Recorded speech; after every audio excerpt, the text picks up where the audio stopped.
Hello guys, कैसे हो सब लोग। तो आज हम स्टार्ट करने वाले हैं अपना नया चैप्टर जिसका नाम है संज्ञा प्रकरण, जो कि आपके बीएमएस फर्स्ट ईयर के संस्कृत सब्जेक्ट का सेकेंड चैप्टर है। और ये बहुत ही इंपॉर्टेंट चैप्टर है गाइस, क्योंकि इससे लगभग 5 एमसीक्यूज आपके बीएमएस फर्स्ट ईयर के फाइनल यूनिवर्सिटी एग्जाम में पूछे जाते हैं। इसीलिए हम इसको उसी हिसाब से प्रिपेयर भी करेंगे और इससे जितने भी इंपॉर्टेंट क्वेश्चन एग्जाम में पूछे जाते हैं उन सब की प्रैक्टिस में आपको चैप्टर खत्म होने के बाद कराऊंगा। ठीक है, तो चलिए अब बात करते हैं कि संज्ञा होता क्या है। देखिए, आप छोटी क्लास से पढ़ते हुए आ रहे होंगे कि किसी व्यक्ति वस्तु स्थान के नाम को संज्ञा कहते हैं, या जो इंग्लिश मीडियम से होगा तो उसने पढ़ा होगा कि noun is a name of a person, place, idea और थिंग्स। ठीक है, ये आपने पढ़ा होगा। लेकिन इस डेफिनेशन का मतलब क्या होता है, इस परिभाषा का मतलब क्या होता है, ये आपको पता है? अगर ये नहीं पता है तो फिर दिक्कत वाली बात है। तो चलो मैं आपको इसे एक एग्जाम्पल के साथ समझाता हूँ। मान लीजिए कि आपका एक कॉलेज है, ठीक है, और आपके कॉलेज के क्लासरूम का पंखा किसी ने तोड़ दिया है। अब ये बात प्रिंसिपल को पता चलती है, तो प्रिंसिपल क्या करते हैं, जितने भी बच्चे होते हैं, जितने लड़के लड़कियां उस कॉलेज में पढ़ रहे हैं, सबको बाहर बुलाते हैं और पूछते हैं कि बताओ क्लासरूम का पंखा किसने तोड़ा है। तो कोई बोलता ही नहीं है, सब बच्चे शांत खड़े रहते हैं। तो प्रिंसिपल फिर से कहता है कि बताओ, नहीं तो सबको पनिशमेंट मिलेगी।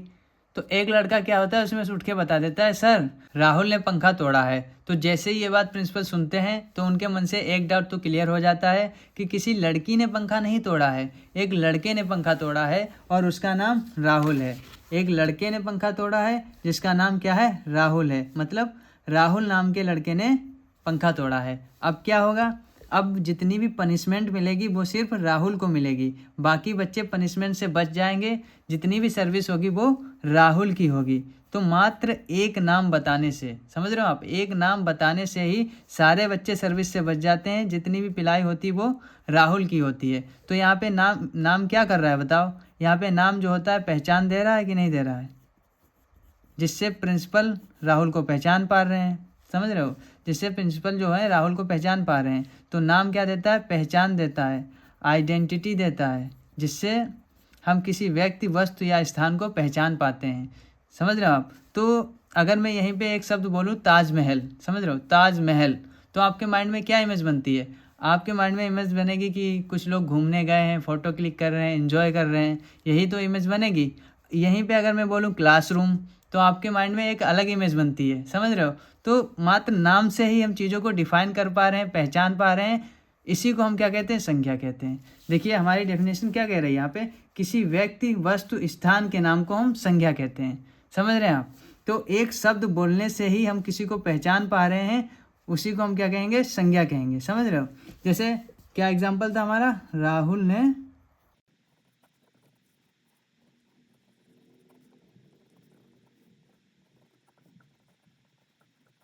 ने क्लासरूम का पंखा तोड़ दिया। और मैंने आपको क्या बताया कि किसी व्यक्ति, वस्तु, स्थान के नाम को संज्ञा कहते हैं। तो यहाँ पे व्यक्ति कौन है, राहुल है। तो राहुल क्या होगा, एक संज्ञा होगा, क्योंकि नाम से हम पहचान पा रहे हैं एक व्यक्ति, एक लड़का है जिसका नाम राहुल है। समझ रहे हैं आप। तो किसी व्यक्ति के नाम को संज्ञा कहते हैं, ठीक है। और हमने क्या पढ़ा है कि वस्तु के नाम को भी संज्ञा कहते हैं। वस्तु क्या है, राहुल ने क्या तोड़ा है, पंखा तोड़ा है। तो वस्तु, पंखा एक वस्तु है, ठीक है। और कहाँ का पंखा तोड़ा है, तो क्लासरूम का पंखा तोड़ा है। और क्लासरूम क्या है, एक स्थान है। तो किसी व्यक्ति, वस्तु, स्थान के नाम को हम संज्ञा कहते हैं। यही संज्ञा होता है। संज्ञा मतलब कि ऐसा शब्द जिससे हम किसी को पहचान पाएँ, किसी को डिफाइन कर पाएँ। समझ रहे हो, उसको हम क्या कहेंगे, उसको हम संज्ञा कहेंगे या नाउन कहेंगे, जिसको इंग्लिश में नाउन भी बोलते हैं। इतना आप समझ गए। अब देखते हैं हमारे आगे नोट्स में क्या लिखा हुआ है, ठीक है। देखिए आप यहाँ पे लिखा है सम प्लस ज्ञा, मतलब सही अर्थ का ज्ञान कराने वाला। समझ रहे हो, सम प्लस ज्ञा का मतलब क्या होता है, सही अर्थ का ज्ञान कराने वाला। तो ऐसा शब्द जो किसी के बारे में सही अर्थ का ज्ञान कराता है, उसी को हम संज्ञा कहते हैं। समझ रहे हैं आप। अभी मैंने जैसे आपको एग्जाम्पल भी तो दिया कि राहुल ने पंखा तोड़ा, मतलब एक लड़के ने पंखा तोड़ा है जिसका नाम राहुल है। इससे हमको सही बात पता चल रही है, बिल्कुल समझ रहे हैं आप। और यही हमारे यहाँ पे लिखा भी गया है कि सही अर्थ का ज्ञान कराने वाले शब्द को हम संज्ञा कहते हैं। संज्ञा उस शब्द को कहते हैं जिससे किसी व्यक्ति, भाव और जीव के नाम का बोध हो। यही मैंने आपको भी बताया भी है, ठीक है। अब यहाँ पे देखिए एग्जाम्पल भी दिया है, राम पढ़ता है। तो राम क्या है, एक संज्ञा है, क्योंकि एक नाम है ना। समझ रहे हैं आप। अब देखिए संज्ञा सूत्र क्या होता है। देखिए अब मैं आपको बताता हूँ कि संज्ञा सूत्र क्या होता है।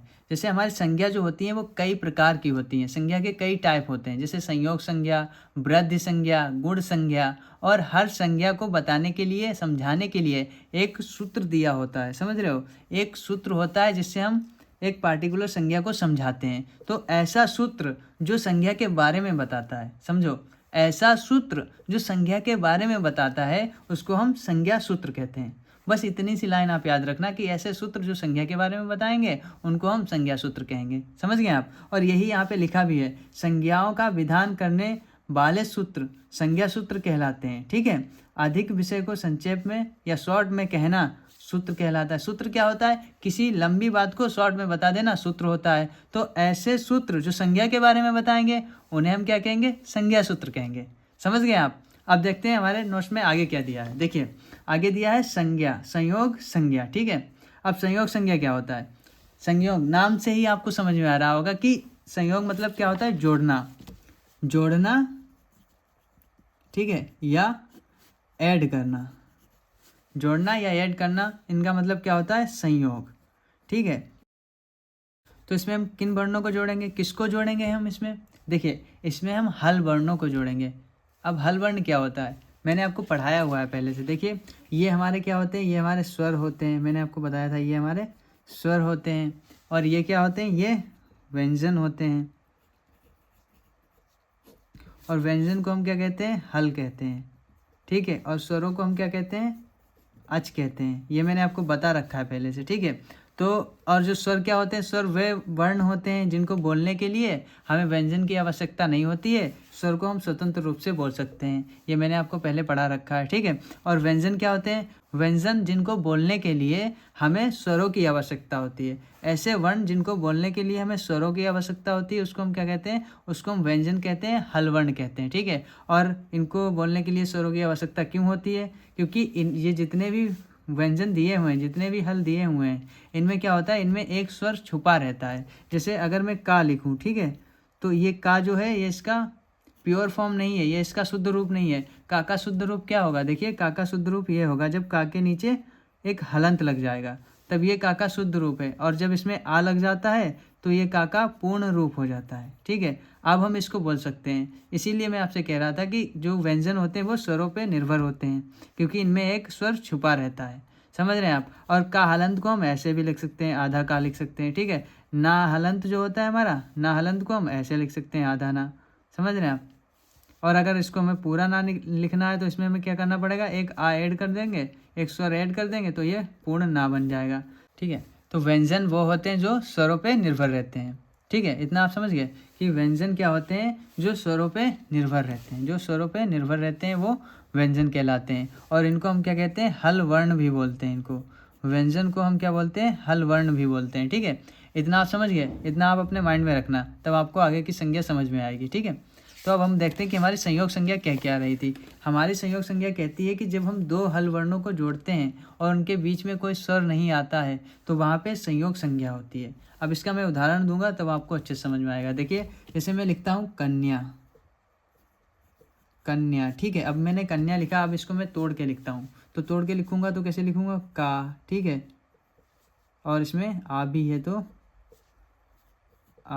ठीक है। उसके बाद हम इसको आधा ना है, आधा ना को हम ऐसे लिखते हैं हलंत लगा के, ठीक है। इसके बाद फिर क्या है, या, तो हम या लिखेंगे और हलंत लगा देंगे, ठीक है। अब देखिए यहाँ या के बाद में क्या है, दीर्घ आ की मात्रा दी गई है, या के बाद में दीर्घ आ की मात्रा दी गई है, तो यहाँ पे हम क्या लिखेंगे, दीर्घ आ लिख देंगे, ठीक है। समझ रहे हैं आप। तो ये आप समझ पाए, ये मैंने जैसे तोड़ के लिखा है, ये आप इतना समझ पाए, पहले ये बताओ। अगर नहीं समझ पाए तो मैं आपको समझाता हूँ। देखिए मैंने आपको क्या बताया था, मैंने कहा था कि ये का एक हल वर्ण है, ठीक है। और हल वर्ण जितने भी व्यंजन होते हैं हमारे वो क्या होते हैं, स्वरों पे डिपेंड रहते हैं, उनमें एक स्वर छिपा रहता है। मैंने आपसे कहा था, तो स्वर छिपा है तो इसको हम अगर प्योर फॉर्म लिखेंगे तो कैसे लिखेंगे, ऐसे ही तो लिखेंगे। देखिए का हलंत प्लस आ, ऐसे ही अगर हम का को तोड़ के लिखेंगे तो ऐसे ही लिखेंगे ना। तो वही मैंने यहाँ पे किया है, मैंने का को तोड़ा का प्लस आ में, ठीक है। और फिर ना आधा दिया है, और जब आधा ना होता है तो मैंने आपको क्या कहा था कि आधे ना को हम क्या कहते हैं, ना हलंत भी कहते हैं, ठीक है। तो ना हलंत हम लिख सकते हैं, ठीक है। तो मैंने यहाँ पे ना हलंत लिख दिया। अब या में क्या है, दीर्घ आ की मात्रा है, तो मैंने पहले या लिखा, उसके बाद दीर्घ आ की मात्रा थी तो दीर्घ आ लिख दिया यहाँ पे। इतना आप समझ गए। अब देखिए हमारी संयोग संज्ञा कहती क्या है। हमारी संयोग संज्ञा कहती है कि जब दो हल वर्णों के बीच में कोई स्वर नहीं आता है तो वहाँ पे संयोग संज्ञा होती है। तो देखिए हमारे ये हल वर्ण है का, ठीक है। इसके बाद क्या, एक आ रहा है, ये स्वर है, ठीक है। उसके बाद क्या हल वर्ण है हमारा, ना है। इसके बाद हल वर्ण है या, और उसके बाद फिर एक स्वर आ रहा है, ठीक है। तो आप देखिए ना और या, ना और या ये दो ऐसे वर्ण हैं जिनके बीच में कोई स्वर नहीं आ रहा है। तो ना और या की क्या होगी, संयोग संज्ञा होगी। जब दो हल वर्णों के बीच में कोई स्वर नहीं आता है तो वहाँ पे क्या होता है, वहाँ पे संयोग संज्ञा होती है, ठीक है। अब इससे क्वेश्चन कैसे आएंगे एग्जाम में, मैं वो बताऊँ तो आपको अच्छे से और समझ में आएगा।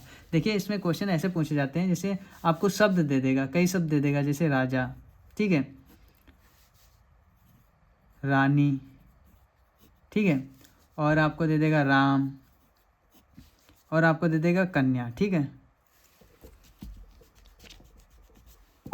दे देगा कन्या। ऐसे 4 शब्द आपको दे देगा और पूछेगा कि इन चारों शब्द में किसकी संयोग संज्ञा है। तो अगर आपको पता होगा, आप शब्दों को तोड़ के लिख पाते होंगे, तो आप बता देंगे कि कन्या की संयोग संज्ञा है, बाकियों की नहीं है, ठीक है। अब देखिए आप हमारा जो नोट्स है उसमें क्या लिखा हुआ है। देखिए इसमें लिखा है दो या दो से अधिक हल वर्णों के बीच में जब कोई स्वर नहीं आता है तो वहाँ पे संयोग संज्ञा होती है, ठीक है, यही लिखा है। और ये सूत्र यही सूत्र भी हमारा बोल रहा है। देखिए मैं सूत्र भी समझा देता हूँ ताकि आपको कोई डाउट ना रहे। देखिए हमारा सूत्र क्या है, हलो अनंतरा संयोग, हलो अनंतरा संयोग, ठीक है, ये हमारा सूत्र है। अब इसका मतलब क्या होता है, इसका मतलब ये होता है, देखिए मैं इसे पहले तोड़ के लिखता हूँ, हल अनंतरा संयोग, ठीक है। तो ये सूत्र क्या कहता है, ये सूत्र कहता है कि हल का मतलब क्या हुआ, हल वर्ण, अनंतरा मतलब बीच में, ठीक है। हल का मतलब क्या होता है, हल वर्ण, और अनंतरा का मतलब क्या हो गया, अनंतरा का मतलब हो गया बीच में। जब दो हल वर्णों के बीच में कोई स्वर नहीं आएगा तो वहाँ पे क्या होगी, संयोग संज्ञा होगी। क्या कहता है कि हलो अनंतरा संयोगा, हलो अनंतरा संयोगा मतलब दो हल वर्णों के बीच में जब कोई स्वर नहीं आता है तो वहाँ पे संयोग संज्ञा होती है। इतना आप समझ गए। और देखिए यहाँ पे अब आपको ये पूरी संयोग संज्ञा समझ में भी आ जाएगी। पहले हमारे दी गई संयोग संज्ञा, ठीक है, ये लिखा हुआ है। इसके बाद क्या लिखा है, हलो अनंतरा संयोगा। इसका मतलब क्या होता है, इसका मतलब होता है दो हल वर्णों के बीच में जब कोई स्वर नहीं आता है तो वहाँ पे संयोग संज्ञा होती है, ठीक है। हलो अनंतरा संयोगा, हलो का मतलब हल वर्ण, ठीक है, अनंतरा का मतलब बीच में, और संयोग मतलब संयोग संज्ञा, ठीक है। तो दो हल वर्णों के बीच में स्वर का ना होना ही क्या होता है, संयोग संज्ञा होती है। इतना समझ गए आप। अब देखिए दो या दो से अधिक हल वर्णों के बीच में स्वर का ना होना संयोग संज्ञा कहलाता है, ठीक है। इतना आप समझ गए। अब देखिए इसके उदाहरण भी दिए हुए हैं, जैसे इंद्र। अब इंद्र को अगर मैं सॉल्व करूं तो कैसे सॉल्व करूंगा, देखिए इंद्र जैसे एग्जाम्पल दिया हुआ, आपसे एग्जाम में पूछ रहा है कि इंद्र में संयोग संज्ञा होगी कि नहीं होगी। तो आप इसको सबसे पहले तोड़ के देखना।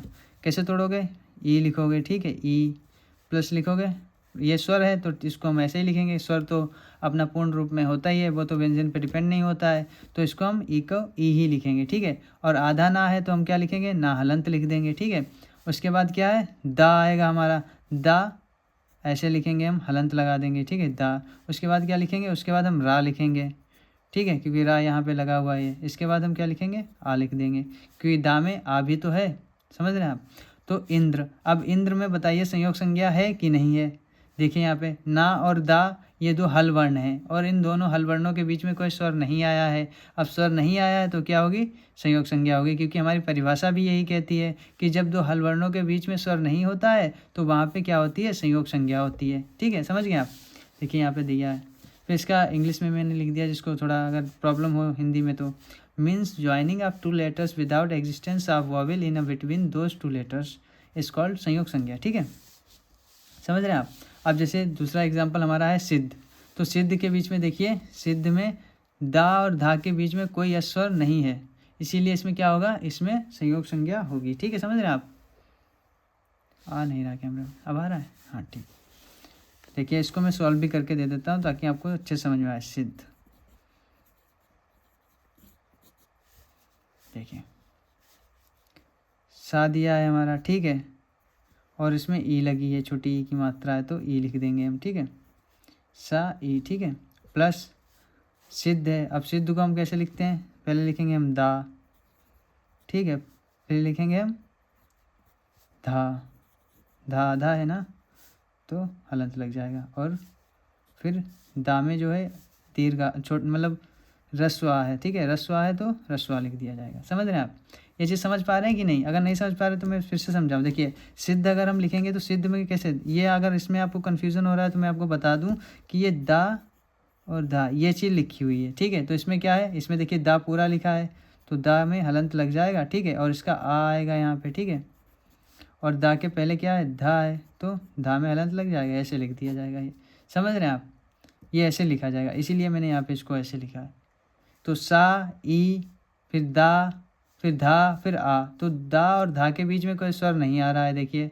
तो सिद्ध एक संयोग संज्ञा होगी कि नहीं? सिद्ध की संयोग संज्ञा होगी कि नहीं होगी? होगी ना। सिद्ध में दा और धा दो ऐसे हल वर्ण हैं जिनके बीच में कोई स्वर नहीं आ रहा है, इसीलिए दा और धा की क्या होगी, संयोग संज्ञा होगी। समझ रहे हैं आप? ऐसे ही इसमें समस्या, रामस्य, ग्रंथ, इन सब का भी ऐसे ही होगा, ठीक है। समझ रहे हैं आप? इन सब की भी क्या होगी, इन सब की भी संयोग संज्ञा होगी।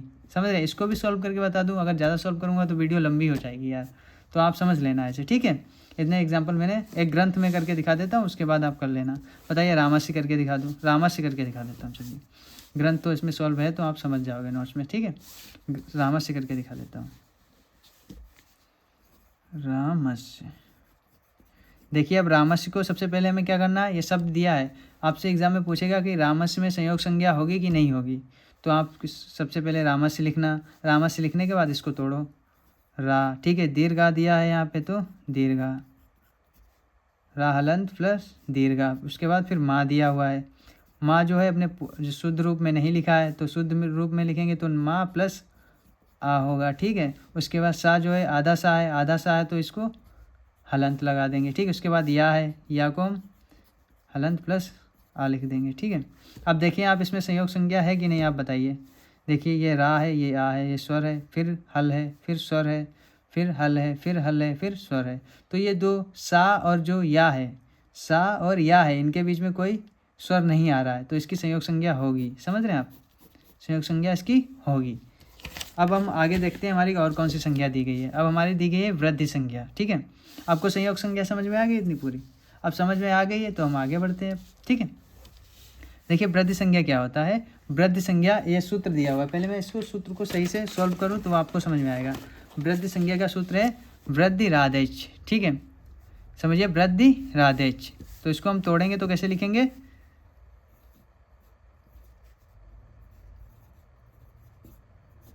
वृद्धि राधेच, राधेच, इसको तोड़ेंगे तो हम ऐसे लिखेंगे आत एच,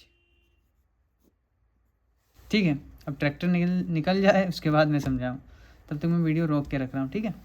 तो हमारा सूत्र क्या है, हमारा सूत्र है वृद्धि राधेच, ठीक है। और वृद्धि राधेच को जब हम तोड़ के लिखते हैं तो हम ऐसे लिखेंगे वृद्धि आत एच। अब मैंने इसे कैसे तोड़ा है, जब आप संधि पढ़ेंगे तब आपको समझ में आ जाएगा। और अभी आप बस इतना ध्यान रखिए कि वृद्धि राधेच को हम वृद्धि आत एच ऐसे लिखेंगे, ठीक है। अब आत में से क्या होगा, आत में से ये दीर्घ आ आएगा, ठीक है, दीर्घ आ, और एच एक प्रत्याहार है, तो ये प्रत्याहार है तो इसको हम सॉल्व करेंगे तो कैसे सॉल्व करेंगे, एच जो होता है एच में आएगा आए, और क्या आएगा, ओ आ जाएगा, ठीक है। देखिए यहाँ पे मैंने आपको जब प्रत्याहार पढ़ाया था तो मैंने कहा था ये एक प्रत्याहार है एच, ठीक है, एच एक प्रत्याहार है, ठीक है।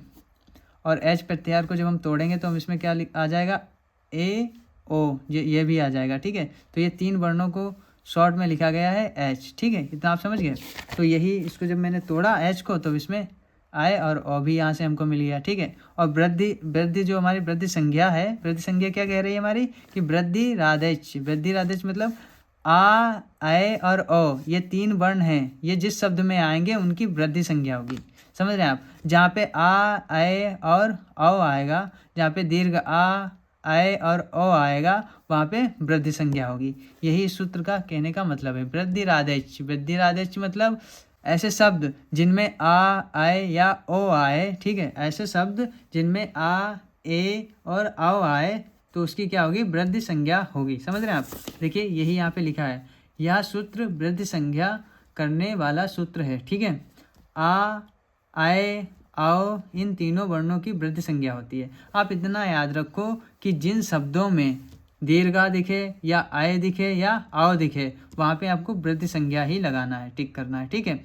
और इसमें क्वेश्चन ऐसे आएगा, इसमें या तो ऐसे पूछेगा कि वृद्धि संज्ञा का सूत्र क्या होता है, तो आपको बता देना है। ऑप्शन दिए होंगे हलो, अनंतरा, संयोगा, वृद्धिरादेच, वृद्धिरादेची, ठीक है। तो उसमें आपको लगाना है वृद्धिरादेच, बस आपको सूत्र पता होगा तो आप नंबर ले जाएंगे, ठीक है। अब यहाँ पे देखिए क्या लिखा है, पाणिनीय अष्ट अध्याय, पाणिनीय अष्ट अध्याय का यह प्रथम सूत्र है, ठीक है। ये याद रखना कि आपसे क्वेश्चन पूछ सकता है कि पाणिनीय अष्ट अध्याय का पहला सूत्र कौन सा है। पाणिनीय अष्ट अध्याय एक किताब है, एक ग्रंथ है, ठीक है। उसका जो पहला सूत्र क्या है तो आपको बताना होगा, पहला सूत्र उसका वृद्धिरादेच है, ठीक है। इतना आप समझ गए। अब देखिए इसके एग्जाम्पल में समझाऊंगा तो आपको अच्छे से समझ में आएगा। देखिए इसके एग्जाम्पल दिए होंगे यहाँ पे, जैसे त्याग, त्याग है जैसे एक एग्जाम्पल, ठीक है। अब देखिए त्याग, अब त्याग को जब हम तोड़ के लिखेंगे तो कैसे लिखेंगे, ता आधा दिया हुआ है तो ता हलंत हो जाएगा, ठीक है। उसके बाद क्या लिखा जाएगा, या लिखा जाएगा। या के बाद दीर्घ आ की मात्रा है तो दीर्घ आ लिख दिया जाएगा। उसके बाद क्या है, गा है तो गा लिख देंगे हम, ठीक है। इसके और फिर गा के आ भी लिखेंगे गा में, ठीक है, क्योंकि गा का पूर्ण रूप ये है असली रूप, ठीक है। तो अब हम क्या कर रहे हैं, यहाँ पे देखिए, यहाँ पे दीर्घ आ रहा है, यहाँ पे आ रहा है ना, तो इसकी क्या होगी, इसकी वृद्धि संज्ञा होगी कि नहीं होगी। अभी हमने पढ़ा है कि जिन शब्दों में आ आए या आए आए या ओ आए तो उसमें क्या उसकी होती है, वृद्धि संज्ञा होती है। ऐसे शब्द जिनमें आ आए, आए आए या ओ आए, ठीक है, तो उनकी क्या संज्ञा होती है, उनकी वृद्धि संज्ञा होती है। इसीलिए त्याग की क्या होगी, वृद्धि संज्ञा होगी, ठीक है। ऐसे ही अगर मैं आपको एग्जाम्पल दूं, सदैव, सदैव, ठीक है, सदैव। अब इसको तोड़ेंगे तो क्या होगा, सा आ, ठीक है, दा आए, फिर वा और आ। तो इसमें देखिए आप, यहाँ पे आए आ रहा है तो सदैव की वृद्धि संज्ञा होगी। समझ रहे हैं आप। आपको देख के ही पता चल जाएगा, आपको कुछ करना ही नहीं है। आपको ऐसे ऑप्शन दे देगा जैसे इसमें दिया है, जैसे मैंने आपको बताया राजा, रानी, राम, कन्या, ऐसे ऑप्शन दे दिए गए संयोग संज्ञा के लिए। वैसे ही इसमें भी आपको ऑप्शन देगा। कैसे देगा कि त्याग दे देगा, ठीक है, और ऐसे सदैव दे देगा, औषधि दे देगा, महाऔषधि दे देगा। तो आपको देख के ही पता चल जाएगा, जिसमें दीर्घा की मात्रा होगी उसमें संयोग संज्ञा होगी, जिसमें आय प्रेजेंट होगा उसमें संयोग संज्ञा होगी, जिसमें आओ प्रेजेंट होगा उसमें संयोग संज्ञा होगी। समझ रहे हैं आप, देख के ही पता चल जाएगा इससे, ठीक है। तो देख के ही आप पता कर सकते हैं इसमें। तो वृद्धि संज्ञा आप समझ गए। वृद्धि संज्ञा क्या होती है, ऐसे शब्द जिनमें आ, ए, आओ, दीर्घ आ, आए और औ आता है उनकी क्या होती है, वृद्धि संज्ञा होती है। ऐसे शब्द जिनमें दीर्घ आ, आए, औ आता है उनकी वृद्धि संज्ञा होती है, ठीक है। और वृद्धि संज्ञा का सूत्र क्या होता है, वृद्धि संज्ञा का सूत्र होता है वृद्धिरादेच, ठीक है। यही दो क्वेश्चन इससे बनते हैं, समझ रहे हैं आप। और ये याद रखना कि पाणिनीय अष्टाध्याय का प्रथम सूत्र जो होता है वृद्धिरादेच होता है। समझ रहे हैं आप, वृद्धि संज्ञा समझ गए। अब हम आगे बढ़ें, ठीक है, आगे बढ़ते हैं। तो आगे हमारी संज्ञा दी गई है गुण संज्ञा, ठीक है। तो गुण संज्ञा क्या होता है, गुण संज्ञा को मैं अब आपको समझाता हूँ। देखिए एक कागज़ अच्छा सा ले लूँ पहले, फिर समझाऊंगा। तो हमारी गुण संज्ञा का सूत्र क्या है, गुण संज्ञा का सूत्र है अदेंग गुणा, ठीक है, अदेंग गुणा। अब इसको हम अगर तोड़ के लिखें तो कैसे लिखेंगे, इसको तोड़ के लिखेंगे तो हम लिखेंगे अत एंग, ठीक है, अत एंग। अब ये आपको तब समझ में आएगा जब आप संधि पढ़ेंगे। तो अभी आप ऐसे ही इसको देख लीजिए कि अदेंग को हम जब तोड़ेंगे तो अत और एंग में टूटेगा वो, ठीक है, और यहाँ गुणा लिख देंगे। इतना समझ गया आप। अब इसका मतलब क्या होता है मैं आपको ये बताता हूँ। देखिए जो एंग जो है हमारा क्या है, एक प्रत्याहार है, और जब इस प्रत्याहार को हम तोड़ के लिखेंगे तो कैसे लिखेंगे, इसमें आएगा ए और ओ, ठीक है, ये आएगा इसमें, ठीक है। तो अब देखिए ये सूत्र क्या कह रहा है, ये सूत्र कह रहा है जिस शब्द में आ, मतलब ह्रस्व आ, ए और औ आता है, उन शब्दों की क्या होती है? गुण संज्ञा होती है। जिन शब्दों में आ, ए और औ आएगा उनकी क्या होगी? गुण संज्ञा होगी। और यही अभी हमने वृद्धि में क्या पढ़ा था? वृद्धि में हमने पढ़ा था जिन शब्दों में दीर्घ आए और औ आता है उनकी क्या होती है? उनकी होती है वृद्धि संज्ञा। ठीक है, जिन शब्दों में दीर्घ आए और औ आता है उनकी वृद्धि संज्ञा होती है। और जिन शब्दों में ह्रस्व आ, ए और औ आता है उनकी क्या होगी? उनकी गुण संज्ञा होगी। ठीक है, इतना आप समझ गए। देखिए यहाँ पे यही लिखा हुआ है कि यह सूत्र जो है ये संज्ञा करने वाला सूत्र है। ठीक है, यह सूत्र गुण संज्ञा करने वाला सूत्र है। ठीक है, इतना आप समझ गए। उसके बाद क्या लिखा? उसके बाद लिखा है आ, ए और ओ वर्णों की गुण संज्ञा होती है। मतलब ये आ, ए और औ जिन भी शब्दों में आएंगे उनकी क्या होगी? उनकी गुण संज्ञा होगी। समझ रहे हैं आप? अब जैसे मैंने आपको बताया था कि रमेश, यहाँ पे रमेश लिखा है, मैं महेश लिख देता हूँ। ठीक है, महेश। ठीक है, और महेश में देखिए आप, ये जो मात्रा है ये, ठीक है, ये किसकी मात्रा है? ए की मात्रा है। तो मैंने अभी क्या आपको बताया? मैंने आपको बताया जिन भी शब्दों में ए वर्ण आएगा उनकी क्या होगी? गुण संज्ञा होगी। ठीक है, तो इसकी क्या होगी? गुण संज्ञा होगी। समझ रहे हैं आप? और अगर यहीं पे अगर मैं ये लिख देता कि महेश, ठीक है, तो इसकी क्या हो जाती है? इसकी वृद्धि संज्ञा हो जाती है। क्योंकि इसमें कौन सा? इसमें ये वाला ए आ रहा है। ठीक है, समझ रहे हैं आप? तो जिसमें ये वाली मात्रा आएगी, एक मात्रा आएगी सिंगल, ठीक है, उसमें क्या होगी? गुण संज्ञा होगी। जिसमें डबल मात्राएं आएंगी उसमें क्या होगी? वृद्धि संज्ञा होगी। ठीक है, जिसमें ह्रस्व आएगा उसमें क्या होगी? गुण संज्ञा होगी। जिसमें दीर्घ आएगा उसमें क्या होगी? वृद्धि संज्ञा होगी। जिसमें ओ आएगा उसमें क्या होगी? गुण संज्ञा होगी। जिसमें अव आएगा उसमें क्या होगी? वृद्धि संज्ञा होगी। ठीक है, तो जिसमें भी ये आए, दीर्घा और अव आता है उसकी संज्ञा होती है वृद्धि। ठीक है, और जिन शब्दों में ए, आ और अव आता है उनकी क्या होती है? उनकी होती है संज्ञा गुण। समझ रहे? उनकी गुण संज्ञा होती है। बस यही आएगा। इसमें क्या क्वेश्चन आ सकता है? इसमें क्वेश्चन ये आएगा कि गुण संज्ञा का सूत्र क्या होता है। तो सूत्र आपको पता होना चाहिए, अदेंग गुणा। ठीक है, उसके बाद ये पूछेगा कि शब्द दे देगा आपको ऐसे। ठीक है, और पूछेगा इनमें से किसकी गुण संज्ञा है। अगर आपको आता होगा तो आप बता देंगे। जिसमें ए, ओ और ह्रस्व प्रेजेंट हो, जिसमें ए, ओ या ह्रस्व इनमें से कोई भी प्रेजेंट होगा उसकी गुण संज्ञा होगी। ठीक, समझ गए आप? इतना समझ गए। अब आगे बढ़ते हैं। अनुनासिक संज्ञा। ठीक है, तो अनुनासिक संज्ञा क्या होता है? मैंने आपको इससे पहले वाले लेक्चर में पढ़ाया हुआ है कि अनुनासिक वर्ण क्या होते हैं। ऐसे वर्ण जिनको बोलने के लिए हम नाक और मुख दोनों का यूज करते हैं उसे हम क्या कहते हैं? अनुनासिक वर्ण कहते हैं। देखिए, ऐसे वर्ण, ऐसे अक्षर जिनको बोलने के लिए हम नाक और मुख दोनों का यूज करते हैं उसे हम क्या कहते हैं? उसे हम अनुनासिक वर्ण कहते हैं। ठीक है, और यहाँ पे क्या लिखा है? यहाँ पे लिखा है मुख और नासिका। नासिका मतलब नोच। मुख और नासिका से एक साथ उच्चारित, उच्चारित मतलब बोलना। ठीक है, तो मुख और नासिका से बोले जाने वाले वर्ण या अक्षर को हम अनुनासिक वर्ण कहते हैं। ठीक है, और मुख और नासिका से जो अक्षर या वर्ण बोले जाते हैं उनकी क्या होगी? उनकी अनुनासिक संज्ञा होगी। समझ रहे हैं आप? ये यहाँ पे लिखा हुआ है। और इसका ये सूत्र क्या है? इसका सूत्र क्या कह रहा है? मुख नासिका वचनो अनुनासिक। ऐसे क्वेश्चन भी आएगा कि मुख नासिका वचनो किम, तो आपको लगाना होगा अनुनासिक।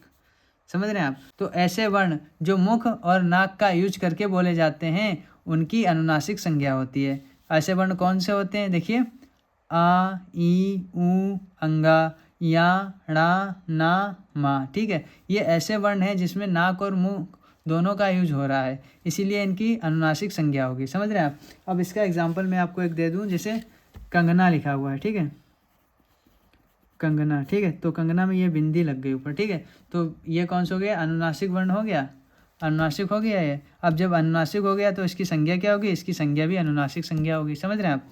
ठीक है, जो अनुनासिक नहीं है वो अनुनासिक कहलाते हैं। ठीक है, जो अनुनासिक नहीं है वो क्या कहलाते हैं? अनुनासिक कहलाते हैं। समझ रहे हैं आप? ठीक है, अब देखिए आगे सवर्ण संज्ञा। ये जो संज्ञा मैं छोड़ रहा हूँ, जैसे ये कि यहाँ पे मैंने छोड़ दी अभी। ठीक है, और यहाँ पे संहिता संज्ञा नहीं पढ़ाई, इसको मैं अगले लेक्चर में पढ़ाऊँगा। ठीक है, अभी मैं इन सबको पढ़ा रहा हूँ। ठीक है, तो अब सवर्ण संज्ञा, अनुनासिक संज्ञा आपको समझ में आ गया कि ऐसे वर्ण जिनको नाक और मुंह दोनों का यूज करके बोलते हैं उन वर्णों की अनुनासिक संज्ञा होती है। बस इतना ही आपको याद रखना है। और जिसमें ये वर्ण दिए होंगे, जैसे मैंने कंगना दिया, ठीक है, तो कंगना जैसे मैंने लिखा था, तो कंगना आपको दे देगा, ऐसे एग्जाम में कंगना दे देगा और आपसे पूछेगा कि इस वर्ण की अनुनासिक संज्ञा है या नहीं है, ठीक है, तो आपको टिक करना है। अगर आपको पता होगा तो आप कर देंगे, नहीं तो फिर बैठे रहना ऐसे ही, ठीक है। चलो अब आगे देखते हैं कि हमारे नोट्स में क्या दिया है। देखिए अब है हमारी सवर्ण संज्ञा। सवर्ण संज्ञा क्या होती है ये आप देखिए, तुल्यस्य प्रयत्नम सवर्णम, ठीक है, तुल्यस्य प्रयत्नम सवर्णम, ये होती है हमारी सवर्ण संज्ञा। अब इसका मतलब क्या होता है सूत्र का मैं आपको बताता हूँ। देखिए तुल्यस्य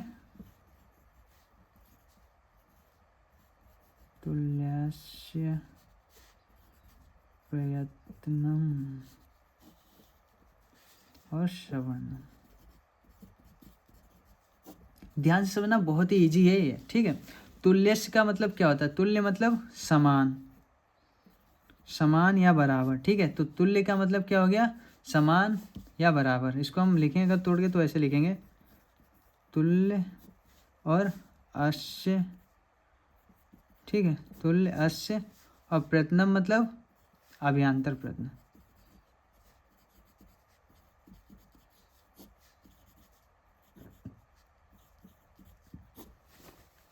समझो अब आप, तुल्यस्य प्रयत्नम सवर्णम मतलब कि समान उच्चारण, अस्य मतलब उच्चारण, उच्चारण, समान उच्चारण और प्रयत्न वाले, समान उच्चारण और प्रयत्न वाले वर्णों की सवर्ण संज्ञा होती है। मैंने क्या बोला, मैंने बोला जिन वर्णों का उच्चारण स्थान और अभ्यांतर प्रयत्न एक जैसा होगा उनकी सवर्ण संज्ञा होगी। समझ रहे हैं आप, जिन वर्णों का उच्चारण स्थान और अभ्यांतर प्रयत्न दोनों एक ही होंगे, समान होंगे, उनकी क्या होगी, उनकी सवर्ण संज्ञा होगी। अब इसका मतलब क्या है ये मैं आपको समझाता हूँ। देखिए इसका मतलब ये है, जैसे का वर्ण है, ठीक है, हमारा का, और रस्वा है हमारा और दीर्घा है, जैसे रस्वा और दीर्घा ये है, ठीक है। तो रस्वा का उच्चारण स्थान क्या होता है, मैंने आपको इससे पहले वाले लेक्चर में पढ़ाया है उच्चारण स्थान वाले में कि अक्वा विसर्जनीय कंठा। तो इसका क्या होगा, रस्वा का उच्चारण स्थान क्या होगा, कंठ होगा, ठीक है, रस्वा का उच्चारण स्थान कंठ होगा। और दीर्घा का भी उच्चारण स्थान कंठ ही होता है, ये आपको पता है, ठीक है, इतना पता है आपको। अब इनका उच्चारण स्थान तो सेम है। अब इनका अभ्यांतर प्रयत्न क्या होता है, मैंने आपको बताया जितने भी स्वर होते हैं उनका अभ्यांतर प्रयत्न क्या होता है, विवृत होता है। क्या होता है, विवृत होता है, ठीक है। तो रस्वा का अभ्यांतर प्रयत्न विवृत होगा, ठीक है, और दीर्घा का विवृत होगा। तो आप देख रहे हैं कि रस्वा और दीर्घा इन दोनों का अभ्यांतर प्रयत्न एक जैसा है, समान है, ठीक है, और इनका उच्चारण स्थान भी समान है। तो ये दोनों एक दूसरे के सवर्ण होंगे। समझ रहे हैं आप, ये दोनों वर्ण एक दूसरे के सवर्ण हैं, ठीक है, ये दोनों वर्ण एक दूसरे के सवर्ण हैं। और ये हमारा सूत्र क्या कहता है, ऐसे वर्ण जिनका उच्चारण स्थान और अभ्यांतर प्रयत्न समान होता है उनकी सवर्ण संज्ञा होती है। समझ रहे हैं आप, जिनका उच्चारण स्थान और अभ्यांतर प्रयत्न समान होगा उनकी क्या होगी, उनकी सवर्ण संज्ञा होगी। आपको सिर्फ इसमें वर्ण का उच्चारण स्थान और अभ्यांतर प्रयत्न पता है तो आप इसको सॉल्व कर लोगे, बहुत ही इजी है, समझ लीजिए आप, बहुत ही इजी है। जैसे यहाँ पे उदाहरण दिया है, यहाँ पे क्या उदाहरण है, यहाँ पे दिया है कि आ और रिस्वा इन दोनों का उच्चारण स्थान कंठ होता है, ठीक है, और इनका अभ्यांतर प्रयत्न विवृत होता है। तो इन दोनों का उच्चारण स्थान और अभ्यांतर प्रयत्न समान है, इसीलिए इनकी सवर्ण संज्ञा होगी। समझ रहे हैं आप। और ये देखिए हमारा जो परिभाषा लिखी है, एक बार परिभाषा भी आप पढ़ लीजिए। जिन दो या दो से अधिक वर्णों के पारंपरिक कंठ, तालु आदि उच्चारण स्थान होते हैं, ठीक है, जिन दो या दो से अधिक वर्णों के उच्चारण स्थान कंठ, तालु आदि होते हैं और अभ्यांतर प्रयत्न दोनों समान होते हैं, वे परस्पर सवर्ण संज्ञक होते हैं। और यही मैंने आपको बताया। मैंने क्या कहा, मैंने कहा ऐसे दो वर्ण जिनका उच्चारण स्थान और अभ्यांतर प्रयत्न एक जैसा है, समान है, तो उनकी सवर्ण संज्ञा होगी। इतना आप याद रखिए, ठीक है। अब जैसे आपको एग्जाम में कैसे पूछेगा मैं ये भी बता देता हूँ आपको। जैसे आपको दे देगा जैसे ई, ठीक है, और दीर्घ ई, और पूछ लेगा कि इन दोनों वर्णों का मतलब ये दोनों वर्णों की सवर्ण संज्ञा है या नहीं है, ऐसे पूछ लेगा आपसे, तो आप क्या बताओगे? आपको बताना है, आपको सबसे पहले इनका उच्चारण स्थान पता होना चाहिए, अभ्यांतर प्रश्न पता होना चाहिए। अगर पता होगा तो बता देगा। अब देखिए ई का क्या होता है, ई का होता है उच्चारण स्थान तालु, ठीक है, और दीर्घ ई का तालु, ठीक है। इन दोनों का उच्चारण स्थान तो सेम है। अब इनका जो अभ्यांतर प्रश्न है वो भी सेम होना चाहिए। और मैंने आपको बताया कि जितने भी स्वर हैं उनका अभ्यांतर प्रश्न विवृत होता है, इतना याद रखिए आप। तो सबका विवृत होता है, तो ये भी स्वर है, इनका भी विवृत होगा, तो विवृत होगा तो विवृत, और इसका भी दीर्घ ई का भी विवृत, ठीक है। तो इन दोनों का उच्चारण स्थान सेम है, तालु तालु, ठीक है, और इनका अभ्यांतर प्रश्न भी सेम है, विवृत विवृत। तो ये क्या हो जाएगा, ये दोनों सवर्ण संज्ञक हो जाएंगे। समझ रहे हैं आप? अब यहाँ पे एक क्वेश्चन मैं आपसे ऐसे पूछ दूं कि जो ई है, ठीक है, और ह्रस्व आ है, ये दोनों सवर्ण होंगे कि नहीं होंगे? आप बताइए, होंगे कि नहीं होंगे ये सवर्ण? क्योंकि देखिए ई का तो तालु है उच्चारण स्थान, ठीक है, और आ का कंठ है। अब और इनका अभ्यांतर प्रश्न जो है वो विवृत है, इसका भी विवृत है। अब बताइए आप, ये सवर्ण है कि नहीं है? ये सवर्ण नहीं है। क्यों नहीं है? क्योंकि इनका अभ्यांतर प्रश्न तो सेम है, इनका अभ्यांतर प्रश्न तो सेम है, लेकिन इनका उच्चारण स्थान दोनों का अलग अलग है, इसीलिए सवर्ण नहीं होंगे। समझ रहे हैं आप? जिन वर्णों का उच्चारण स्थान और अभ्यांतर प्रश्न सेम होगा, एक जैसा होगा, उनकी क्या होगी? उनकी सवर्ण संज्ञा होगी। समझ रहे हैं आप? जिनका अभ्यांतर प्रश्न तो सेम है लेकिन उच्चारण स्थान अलग अलग है, तो उसकी सवर्ण संज्ञा नहीं होगी। इसका एक ही शर्त है, इसकी क्या शर्त है? इसकी शर्त एक ही है कि उनका उच्चारण स्थान और अभ्यांतर प्रश्न सेम होना चाहिए, बस, तो उसकी सवर्ण संज्ञा होगी। समझ रहे हैं आप? ठीक है, देखिए आप यहाँ पे उदाहरण दिया है कि दीर्घ ई है, ठीक है, और ह्रस्व ई है, ठीक है, इन दोनों का उच्चारण स्थान तालु होता है और अभ्यांतर प्रश्न विवृत होता है, इसीलिए सवर्ण है, ठीक है। समझ रहे हैं आप? अब देखिए यहाँ पे ह्रस्व दिया हुआ है, ठीक है, और दीर्घ ई दी हुई है। अब ह्रस्व का उच्चारण स्थान कंठ होता है, दीर्घ ई का उच्चारण स्थान तालु होता है, लेकिन इनके अभ्यांतर प्रश्न तो सेम है दोनों के, विवृत विवृत। तो बताइए इसकी सवर्ण संज्ञा होगी कि नहीं होगी? इसकी सवर्ण संज्ञा नहीं होगी, क्योंकि एक ही शर्त है उसकी कि उच्चारण स्थान और उच्चारण स्थान और अभ्यांतर प्रश्न सेम होना चाहिए, तभी सवर्ण संज्ञा होती है। तो उच्चारण स्थान तो अलग है, अभ्यांतर प्रश्न सेम है, इसीलिए इसकी सवर्ण संज्ञा नहीं होगी। ठीक है, समझ गए आप इतना? ठीक है। अब देखिए यहाँ पे लिखा हुआ है कि जितने भी स्वर हैं वे सभी अपने के सवर्ण हैं। अपने के सवर्ण है मतलब क्या? इसका मतलब ये है जैसे कि ह्रस्व, दीर्घा और प्लुता, ठीक है, ये सब हैं, इनकी सबका उच्चारण स्थान सेम होगा, अभ्यांतर प्रश्न सेम होगा, तो ये तो आपस में सवर्ण होंगे। लेकिन यही अगर मैं ई लिख दूं और आ लिख दूं और दीर्घ ई लिख दूं तो ये सवर्ण नहीं होंगे। समझ रहे हैं आप? तो जितने भी स्वर होते हैं वो अपने के सवर्ण होते हैं। समझ रहे हैं आप? यही लिखा है कि जितने भी स्वर हैं वे सब अपने सवर्ण हैं, अपने के सवर्ण हैं। आ, दीर्घा और प्लुता, ये आपस में तो सवर्ण हैं। समझ रहे हैं आप? और वर्णों के सभी वर्ण अपने वर्गों के सभी वर्ण, वर्ग होगा यहाँ पे यार, वर्गों के सभी वर्ण अपने वर्गों के सभी वर्णों के सवर्णी होते हैं। ठीक है, वर्गों के सभी वर्ण अपने वर्गों के सभी वर्णों से सवर्णी होते हैं। अब इसका मतलब क्या होता है मैं आपको समझाता हूँ। देखिए यहाँ पे दिया हुआ ये एक का वर्ग है। ठीक है, ये क्या है? ये का वर्ग है। तो इसके कितने वर्ण हैं? का, खा, गा, घा, अंगा। ठीक है, इसमें 5 वर्ण आते हैं का वर्ग में। ठीक है, तो इन सबका उच्चारण स्थान क्या होता है? सेम होता है। इन सबका उच्चारण स्थान क्या होगा? कंठ होगा। ठीक है, इन सबका उच्चारण स्थान कंठ है, इन सबका उच्चारण स्थान कंठ है। और इनका अभ्यांतर प्रश्न क्या होगा? इन सबका अभ्यांतर प्रश्न जो होता है स्पष्ट होता है, स्पष्ट होता है। ठीक है, तो का वर्ग में जितने भी वर्ण हैं इन सबका उच्चारण स्थान कंठ होता है। ठीक है, और इनका अभ्यांतर प्रश्न जो है वो स्पष्ट होता है। तो अभ्यांतर प्रश्न भी सबका सेम है। ठीक है, और उच्चारण स्थान भी सेम है। तो इनकी सवर्ण संज्ञा होगी कि नहीं होगी? इन सबकी सवर्ण संज्ञा होगी। लेकिन अगर मैं कहूँ कि का और चा ये दोनों अलग अलग वर्ग के मेंबर हैं, ठीक है, अलग अलग ग्रुप के ये मेंबर हैं का और चा, तो ये आपस में सवर्ण होंगे कि नहीं होंगे? तो ये आपस में सवर्ण नहीं होंगे, ये सब सवर्ण होंगे आपस में, क्योंकि इनका उच्चारण स्थान और अभ्यांतर प्रश्न सेम होता है। इस वाले ग्रुप का उच्चारण स्थान और अभ्यांतर प्रश्न सेम होता है, तो ये आपस में सवर्ण होंगे, ये भी आपस में सवर्ण होंगे।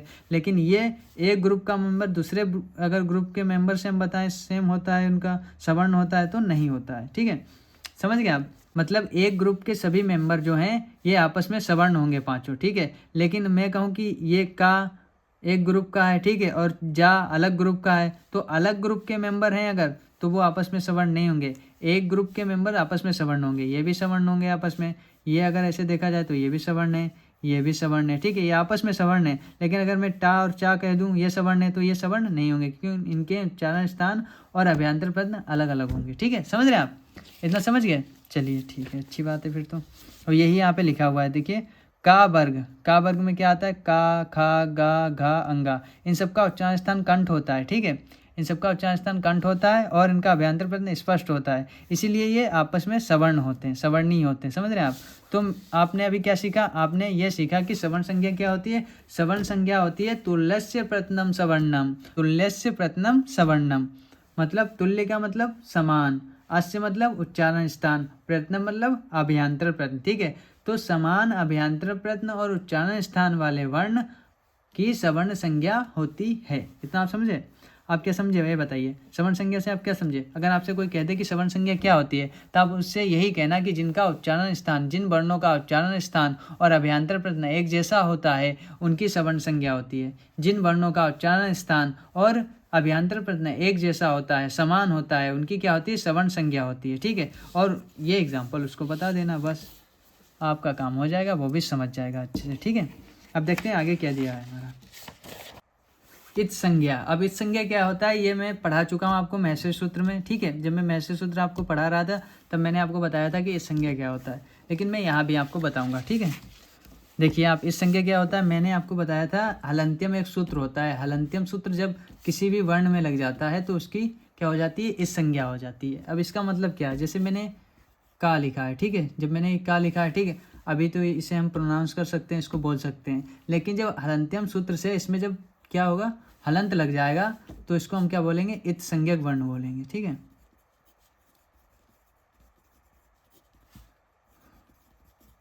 इस संज्ञक वर्ण बोलेंगे, और इसकी संज्ञा क्या होगी, इसकी संज्ञा होगी इत संज्ञा होगी, ठीक है।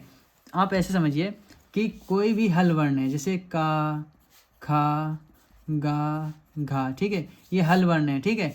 जब इन हल वर्णों में हलंत्यम सूत्र से हलंत लग जाता है, जब इन वर्णों में हलंत्यम सूत्र से हलंत लग जाता है तो इनकी क्या होती है, इत संज्ञा होती है, इतना आप समझिए। समझ गए आप, क्या समझ गए कि कोई भी नॉर्मल वर्ण है, जैसे ना दिया हुआ है, एक हल वर्ण दिया हुआ है ना, ठीक है।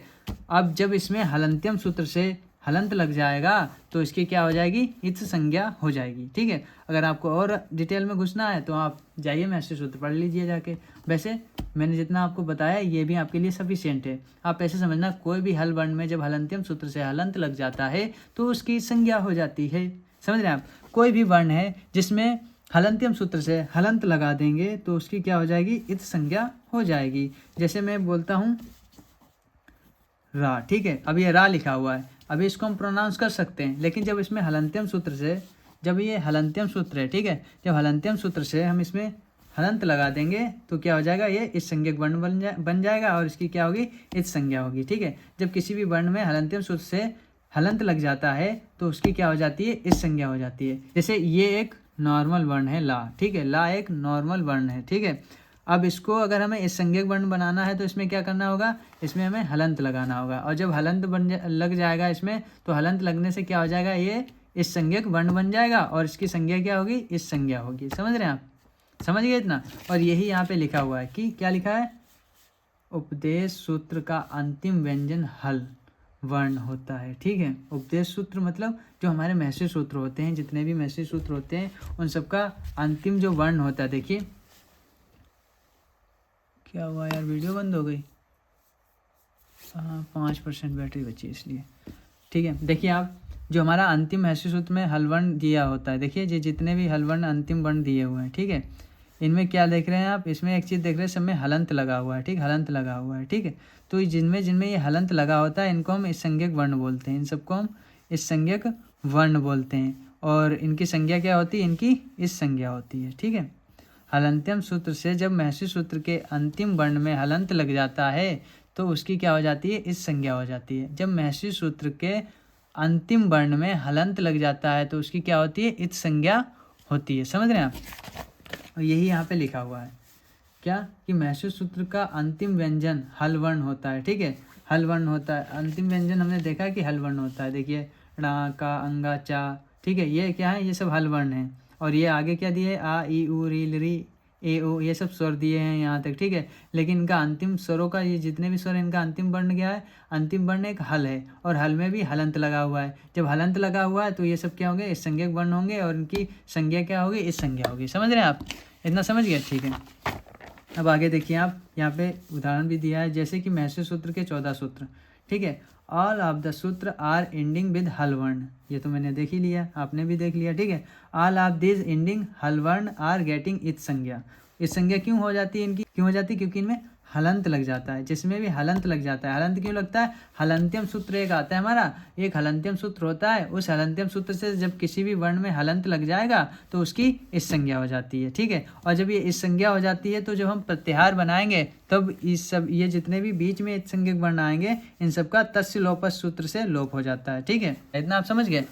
हाँ, अब आगे देखते हैं, अगली संज्ञा हमारी क्या है, लोप संज्ञा। अब लोप संज्ञा क्या होती है, देखिए लोप संज्ञा क्या होती है, अदर्शन लोपा। अदर्शन लोपा, अदर्शन मतलब जो दिखाई ना दे, जो पहले था लेकिन अब दिखाई नहीं दे रहा है, जिसका तस्य लोपस्य से लोप हो गया है, उसे हम क्या कहेंगे, लोप संज्ञा कहेंगे। देखिए जो दिखाई या सुनाई ना दे उसकी लोप संज्ञा होती है। समझ रहे हैं आप, जैसे आ ई ऊ ड़ा री ल री का, ठीक है, ये इतना दिया हुआ है, इतना दिया हुआ है, लेकिन जब हम प्रत्याहार बनाएंगे, जब हम प्रत्याहार बनाएंगे तो हम क्या करेंगे, हमें जैसे अक प्रत्याहार बनाना है, तो अक प्रत्याहार जब हम बनाएंगे तो ये जितने भी ये बीच वाले हैं ये सब क्या होंगे, लोप हो जाएगा इनका। जितने भी ये बीच में संज्ञक वर्ण आएंगे उनका क्या होगा, लोप हो जाएगा। समझ रहे हैं आप, अक प्रत्याहार मैंने बनाया है तो बीच में एक णा, जो ये णा इस संज्ञक वर्ण आया है इसका लोप हो जाता है। तो यही ये सूत्र कहता है कि जो दिखाई ना दे ना सुनाई दे उसकी लोप संज्ञा होती है। तो इसमें लोप संज्ञा किसकी हुई,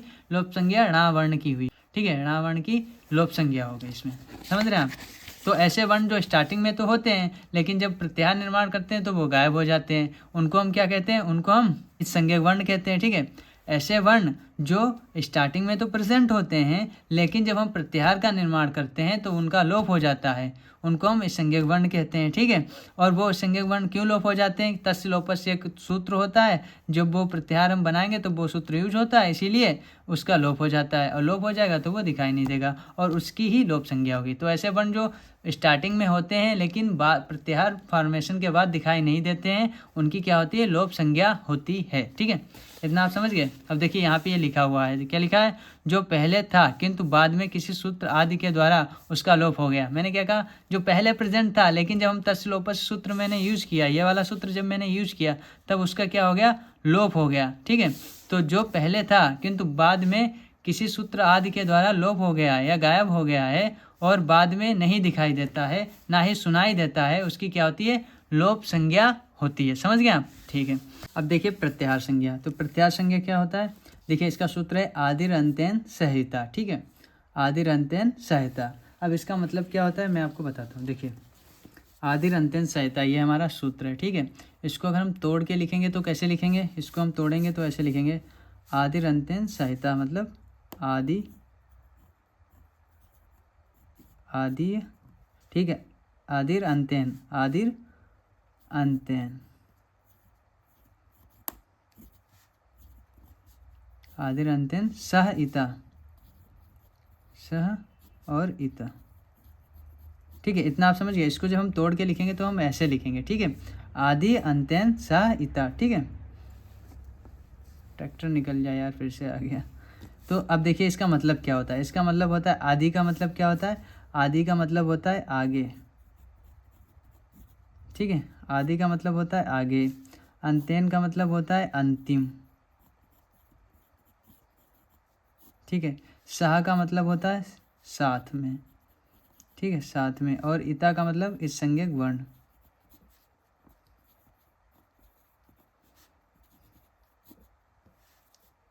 वर्ण, ठीक है, इस संज्ञक वर्ण। तो ये सूत्र क्या कह रहा है, ये सूत्र ये कह रहा है कि जब हम अंतिम इस संज्ञक वर्ण के साथ, जब हम अंतिम इस संज्ञक वर्ण के साथ महर्षि सूत्र के आगे के वर्ण जोड़ देते हैं तो उसकी क्या होती है, प्रत्याहार संज्ञा होती है। मैंने क्या बोला, मैंने कहा आपसे जब हम अंतिम इस संज्ञक वर्ण के साथ, देखिए ये जो इस संज्ञक वर्ण दिए हुए हमारे णा का, ये अंतिम वाले, ठीक है।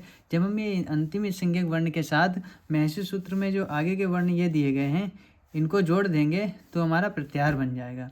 अब इसका मतलब कैसे, देखिए जैसे मैंने अंतिम इस संज्ञक वर्ण णा लिया, ठीक है, ये णा मेरा अंतिम इस संज्ञक वर्ण है तो मैंने णा ले लिया, ठीक है। अब इसमें अगर मैं ऊ जोड़ दूँ, ई जोड़ दूँ या आ जोड़ दूँ, कुछ भी इनमें से कुछ भी जोड़ दूँ तो हमारा क्या बन जाएगा, एक प्रत्याहार बन जाएगा। जैसे मैंने ई जोड़ दिया था तो इड़ प्रत्याहार मेरा बन गया, ठीक है। तो ये सूत्र क्या कह रहा है, ये सूत्र भी यही कह रहा है। ये क्या कह रहा है, जब हम अंतिम इस संज्ञक वर्ण के साथ महसी सूत्र के आगे वाले कोई भी वर्ण जोड़ देते हैं, ठीक है, तो क्या हो जाता है, हमारा प्रत्याहार बन जाता है। और उसकी संज्ञा क्या होती है, प्रत्याहार संज्ञा होती है, समझ रहे हैं आप, उसकी प्रत्याहार संज्ञा होती है। इसमें हम चाहें तो इसको ले लें, अंगा को ले लें, आ जोड़ दें, तब भी अंतिम इस संज्ञक वर्ण कोई भी उठा लें, उसमें आगे के वर्ण जोड़ दें तो क्या बन जाएगा हमारा, तो प्रत्याहार बन जाएगा और उसकी क्या होगी, प्रत्याहार संज्ञा होगी, ठीक है। तो प्रत्याहार संज्ञा क्या होता है, प्रत्याहार संज्ञा का मतलब होता है जब हम अंतिम इस संज्ञक वर्ण के साथ आदि वर्ण को जोड़ देते हैं, महसी सूत्र के आगे वाले वर्ण को जोड़ देते हैं तो हमारी प्रत्याहार संज्ञा होती है। प्रत्याहार संज्ञा क्या होती है, जब हम अंतिम इस संज्ञक वर्ण के साथ कोई भी आगे का वर्ण जोड़ दें तो वहाँ पे क्या होगी, प्रत्याहार संज्ञा होगी, समझ रहे हैं आप। और यही ये सूत्र कह रहा है, ये सूत्र क्या कह रहा है, आदिर अंत्यन सहायता। आदि अंत्यन सहायता का मतलब ये होता है जब हम अंतिम इस संज्ञक वर्ण के साथ कोई भी आगे के वर्ण जोड़ देते हैं महसी सूत्र के तो हमारी प्रत्याहार संज्ञा होती है। और इसको मैंने प्रत्याहार वाले लेक्चर में बहुत डिटेल में पढ़ाया है, ठीक है। तो आपको अगर ज़्यादा कन्फ्यूजन कुछ हो रहा है तो आप वो लेक्चर देख लेना। फिलहाल इसका मतलब सिर्फ यही होता है, अगर आपसे एग्जाम में पूछेगा प्रत्याहार संज्ञा क्या होती है तो आपको सूत्र, अगर सूत्र पूछता है आपसे कि सूत्र बताइए तो आपको बताना है आदिर अंत्यन सहायता होता है। अगर आपसे पूछता है प्रत्याहार संज्ञा क्या होती है तो आप उसको सिंपल ऐसे बताना कि अंतिम इस संज्ञक वर्ण के साथ जब हम आदि वर्ण जोड़ देते हैं, जब अंतिम इस संज्ञक वर्ण के आगे हम आदि वर्ण जोड़ देते हैं तो हमारी क्या बन जाती है, प्रत्याहार संज्ञा होती है। जैसे ये देखिए आ ई ऊ णा, ये हमारा पूरा होता है एक सूत्र है, महसी सूत्र आ ई ऊ णा, ये पूरा एक महसी सूत्र है, ठीक है। और जब हम इस णा में, अंतिम इस संज्ञक णा में, इस वाले वर्ण में जब हम आगे के वर्ण जोड़ देंगे तो हमारी प्रत्याहार संज्ञा हो जाएगी, हमारा प्रत्याहार बन जाएगा, समझ रहे हैं आप। तो प्रत्याहार कैसे बनता है, जब अंतिम इस संज्ञक वर्ण के साथ कोई भी आगे का वर्ण जोड़ देते हैं तो प्रत्याहार बन जाता है, समझ रहे हैं आप। और वही यहाँ पे हुआ, देखिए अंतिम इस संज्ञक वर्ण में णा था, ठीक है, णा के आगे मैंने आ जोड़ दिया, ठीक है, तो क्या बन गया, हमारा प्रत्याहार बन गया, समझ रहे। तो पहला वर्ण हमारा क्या है, ठीक है, और ये हमारा इस संज्ञक वर्ण है। पहला वर्ण हमारा आ है, ठीक है, पहला वर्ण क्या है, आ है, और णा जो है हमारा इस संज्ञक वर्ण है, समझ गए आप, ठीक है। और इनके बीच में क्या आएगा, इनके बीच में आएगा आ ई ऊ, ये इनके बीच के वर्ण हैं, ठीक है। और जब हम प्रत्याहार को खोल के लिखेंगे तो हम ऐसे ही लिखेंगे, समझ गए आप। देखिए अगली संज्ञा है हमारी उदात्त संज्ञा, ठीक है। तो उदात्त संज्ञा क्या होती है, ऐसे वर्ण या ऐसे स्वर जिनको बोलने के लिए हम अपने मुख का ऊपरी भाग का यूज करते हैं। ऐसे वर्ण या ऐसे स्वर जिनको बोलने के लिए हम अपने मुख का ऊपरी भाग का यूज करते हैं, अपने मुख के ऊपरी भाग का यूज करते हैं, तो उसकी कौन सी संज्ञा होती है, उदात्त संज्ञा होती है, ठीक है। और देखिए यही यहाँ पे लिखा हुआ है, कंठ तालु आदि स्थान के ऊपरी भाग से जिस स्वर की उत्पत्ति होती है, जो स्वर बोले जाते हैं उनकी उदात्त संज्ञा होती है, उन्हें उदात्त वर्ण कहते हैं और उनकी संज्ञा क्या होगी, उदात्त संज्ञा होगी, ठीक है। और इसका सूत्र क्या होता है, इसका सूत्र होता है उच्चैरुदांत, क्या है, उच्चैरुदांत, ठीक है, उच्चय प्लस उदांत, समझ रहे हैं आप। मतलब मुख के ऊपरी भाग से जिन स्वरों को बोलते हैं उनको उदात्त स्वर कहते हैं, ठीक है। और उदात्त स्वर की संज्ञा क्या होती है, उदात्त संज्ञा होती है, समझ गए आप। ऐसे वर्ण जिनको मुख के ऊपरी भाग से बोलेंगे उनकी उदात्त संज्ञा होगी, समझ रहे हैं आप, ठीक है। अब आगे देखते हैं, अब देखिए अनुदात्त संज्ञा, ठीक है। तो अनुदात्त संज्ञा क्या होती है, ये उदात्त की बिल्कुल उल्टी होती है, ठीक है, उदात्त की अपोजिट होती है अनुदात्त संज्ञा। अनुदात्त का मतलब क्या होता है, ऐसे स्वर ऐसे वर्ण जिनको बोलने के लिए हम अपने मुख के निचले भाग का यूज करते हैं, हम अपने मुख के निचले भाग का यूज करते हैं तो उनको हम अनुदात्त स्वर कहते हैं और उनकी संज्ञा क्या होगी, अनुदात्त संज्ञा होगी, समझ रहे हैं आप। देखिए यहाँ पे लिखा हुआ है कि कंठ तालु आदि स्थान के नीचे के भाग से जिस स्वर की उत्पत्ति होती है, जिस स्वर को बोला जाता है उसे अनुदात्त स्वर कहते हैं और उसकी संज्ञा क्या होती है, अनुदात्त संज्ञा होती है, समझ गया। और इसका सूत्र क्या है, निश्चैरुदांत, क्या सूत्र है, निश्चैरुदांत, ठीक है। तो निश्चय प्लस अनुदांत, निश्चय प्लस अनुदांत, समझ गए आप। अब इसके बाद आती है हमारी स्वरित संज्ञा। स्वरित संज्ञा क्या होती है, देखिए स्वरित संज्ञा मतलब होता है समारा स्वरिता, समारा स्वरिता, ये इसका सूत्र होता है। मतलब क्या है इसका, ऐसे वर्ण या ऐसे स्वर जिनको बोलने के लिए हम अपने मुख के मध्य भाग का यूज करते हैं। देखिए, ऐसे स्वर या ऐसे वर्ण जिनको बोलने के लिए हम अपने मुख के मध्य भाग का यूज करते हैं, उनकी कौन सी संज्ञा होती है? उनकी स्वरित संज्ञा होती है। समझ रहे हैं आप? जिनमें हम ऊपरी हिस्से का यूज करेंगे वो अनुदात संज्ञा, जिनमें हम ऊपरी हिस्से का यूज करेंगे वो उदात्त संज्ञा, ठीक है। जिसमें निचले भाग का यूज करेंगे वो अनुदात्त संज्ञा, जिसमें मध्य भाग का यूज करेंगे वो स्वरित संज्ञा, ठीक है। और देखिए यहाँ पे ये लिखा हुआ है कि स्वर या अच की स्वरित संज्ञा वहाँ होती है जहाँ पर उदात्त और अनुदात्त दोनों बराबर की स्थिति में हो। मतलब उदात्त और अनुदात्त दोनों बराबर की स्थिति में कहाँ पे होंगे? मध्य में होंगे, ठीक है। इसीलिए हम क्या कहते हैं? इनकी स्वरित संज्ञा होती है। समझ रहे हैं आप? उदात्त प्लस अनुदात्त कॉम्बिनेशन जो होता है वो स्वरित होता है। इतना समझ गए आप? मतलब ऐसे वर्ण जिनको मुख के मध्य भाग से बोलते हैं उनकी स्वरित संज्ञा होती है, ठीक है। जिस अच के उच्चारण में उदात्त और अनुदात्त का समान उपयोग किया गया हो तो उस अच की स्वरित संज्ञा होती है। अच मतलब स्वर, उस स्वर की स्वरित संज्ञा होती है। और ये स्वरित संज्ञा जो होती है हमने आपको इससे पहले लेक्चर में पढ़ाया हुआ है, दो टाइप की होती है, अनुनासिक और अनुनासिक। अनुनासिक मतलब नाक का यूज होगा, अनुनासिक मतलब नाक का यूज नहीं होगा, ठीक है। इतना समझिए आप। अब देखिए आगे यहाँ पे ये दिया हुआ है, ये सब मैं पढ़ा चुका हूँ आपको स्टार्टिंग में यार। फिलहाल आप अगर पढ़ना चाहते हैं तो आप वो लेक्चर देख लेना, समझ जाएंगे आप, ठीक है। ह्रस्व दीर्घ प्लुत संज्ञा क्या होती है? ह्रस्व संज्ञा होती है, देखिए मैं आपको शॉर्ट में बता देता हूँ ह्रस्व संज्ञा क्या होती है। ह्रस्व संज्ञा मतलब ये जो हमारा इसमें ह्रस्व आता है, ठीक है, उसकी ह्रस्व संज्ञा होगी। जो दीर्घ आ है तो उसकी दीर्घ संज्ञा होगी। जो प्लुत आ है, ठीक है, उसकी प्लुत संज्ञा होगी। इस टाइप से आप समझिए। जिसमें ह्रस्व स्वर आते हैं उसकी ह्रस्व संज्ञा होती है, जिसमें दीर्घ स्वर आते हैं उसकी दीर्घ संज्ञा होती है, जिसमें प्लुत स्वर आते हैं उसकी प्लुत संज्ञा होती है, ठीक है। तो ये सब मैं आपको पढ़ा भी चुका हूँ, ठीक है। तो चलिए आगे बढ़ते हैं। अब क्या है? उपधा संज्ञा। उपधा संज्ञा क्या होती है? उपधा संज्ञा का मतलब होता है, देखिए इसका सूत्र पहले देख लीजिए आप। अलो अंत्यात पूर्व उपधा, अलो अंत्यात पूर्व उपधा, ठीक है। तो इसका मतलब क्या होता है? इसका मतलब ये है, देखिए, किसी भी शब्द में अंतिम वर्ण से पूर्व आने वाले वर्ण की उपधा संज्ञा होती है। अब इसका मतलब मैं आपको देखिए उदाहरण से समझाता हूँ। जैसे मैंने लिखा राजन, ठीक, जैसे ये राजन लिखा हुआ है। अब राजन को मैं अगर तोड़ के लिखूं तो कैसे लिखूंगा? रा, ठीक है, प्लस आ, दीर्घा लगेगा यहाँ पे, क्योंकि यहाँ पे दीर्घा की मात्रा, ठीक है। उसके बाद फिर हम क्या लिखेंगे? जा, ठीक है, जा, और इसमें आएगा एक आ, ठीक है, आ, और उसके बाद प्लस इसमें ना, ठीक है। समझ रहे हैं आप? ऐसे इसको हम तोड़ के लिखेंगे, ऐसे ही लिखेंगे ना। अब आप देखिए हमारा जो उपधा संज्ञा का सूत्र क्या कहता है? हमारा उपधा संज्ञा का जो सूत्र है वो क्या कहता है कि जो हमारा शब्द है, ठीक, शब्द में जो अंतिम वर्ण है, अंतिम वर्ण से पहले जो वर्ण आता है, जस्ट पहले जो वर्ण आता है उसकी उपधा संज्ञा होती है। हमारा सूत्र ये कह रहा है कि अलो अंत्यात पूर्व उपधा, मतलब अंतिम वर्ण से पहले आने वाले वर्ण की उपधा संज्ञा होती है, ठीक है। अंतिम वर्ण से पहले आने वाले वर्ण की क्या होती है? उपधा संज्ञा होती है। देखिए, किसी शब्द में अंतिम वर्ण से पहले आने वाले वर्ण की उपधा संज्ञा होती है। समझ रहे हैं आप? पूर्व मतलब पहले, ठीक है।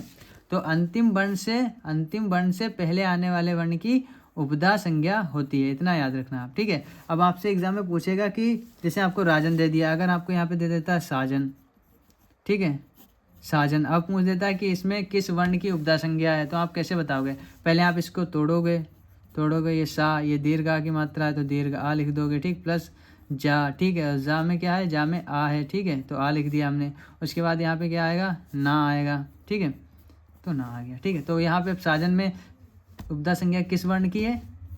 ह्रस्व आ की है, ठीक है, किसकी है? ह्रस्व आ की है।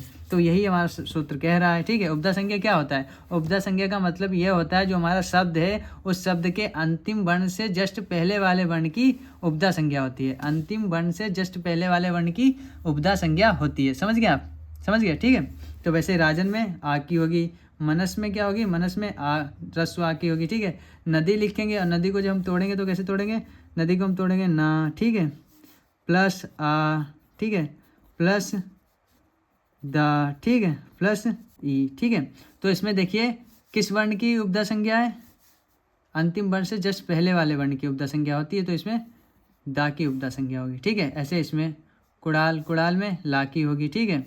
ऐसे इसमें देखिए पुष्पा में किसकी होगी? पा की होगी। पुष्पा में पा की कैसे होगी मैं तोड़ के आपको दिखाता हूँ। देखिए पा, ठीक है, प्लस ऊ, ठीक है, प्लस सा, प्लस पा, ठीक है, प्लस रस्वा।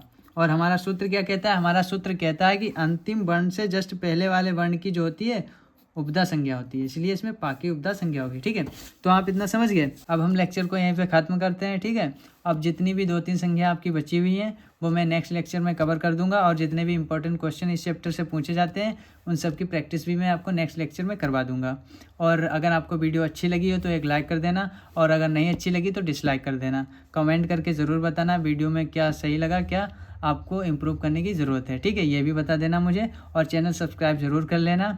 और एक बात, अगर आप ये नोट्स लेना चाहते हैं तो मुझे व्हाट्सएप पे कांटेक्ट कीजिए, मैं आपको ये नोट्स प्रोवाइड करा दूँगा। ठीक है, तो मिलते हैं नेक्स्ट लेक्चर में। और क्या करें यार, बैकग्राउंड नॉइज़ बहुत आती है, इसलिए मैं वीडियो डेली अपलोड नहीं करता हूँ।